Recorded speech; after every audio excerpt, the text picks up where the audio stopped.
शरीफ जे उरसानी दोस्तों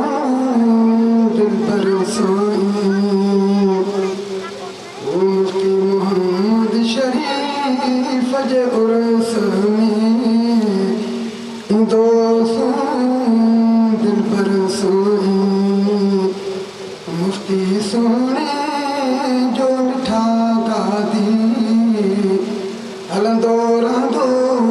क़यामत ताईं इंशाअल्लाह। वो भंगारन जे उर्स में ईंदा रहंदा अल्लाह वारा है भंगारन जे उर्स में ईंदा रहंदा अल्लाह वारा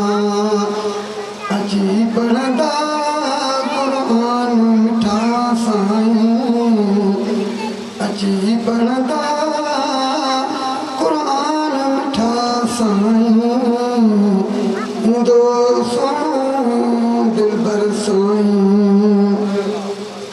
ओ मुफ्ती मोहम्मद शरीफ जे उर्स में ईंदो सोनो दिल भर साईं ओ मुफ्ती सोने जो मिठा गादी हलंदो रहंदो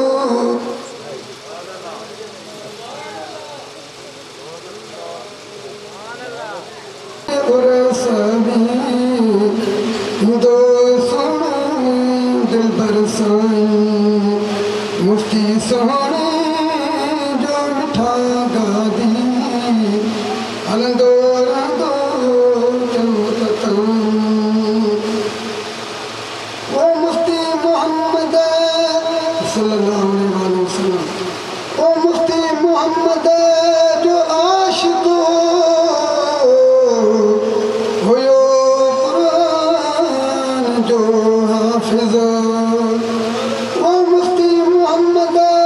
जो आशिक़ हुयो कुरान जो हाफ़िज़ मुफ्ती तेरा दी हुयो रब्बो साईं ईंदो सोनो दिल भर साईं ओ अची सुणा ॾिसो दरबार कुरान जूं ॾोलियूं हिन था पढ़नि कुरान नंढा वॾा साईं ईंदो सोनो दिल भर साईं ओ मुफ्ती ओ मोहम्मद शफी साईं जो साहिब ज़ादो मिठा गादीअ खे हलाए थो सुभान अल्लाह ओ मोहम्मद शफी साईं जो साहिब ज़ादो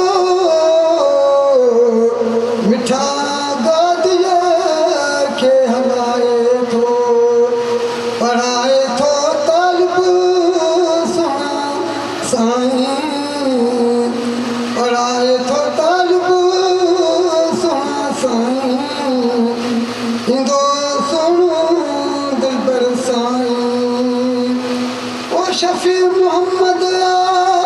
मिठो महफ़िल बखीराणी सच थो चवे ओ शफी मोहम्मद मिठो महफ़िल बखीराणी सच थो चवे अची ॿुधो कुरान मुंहिंजा साईं अची ॿुधो कुरान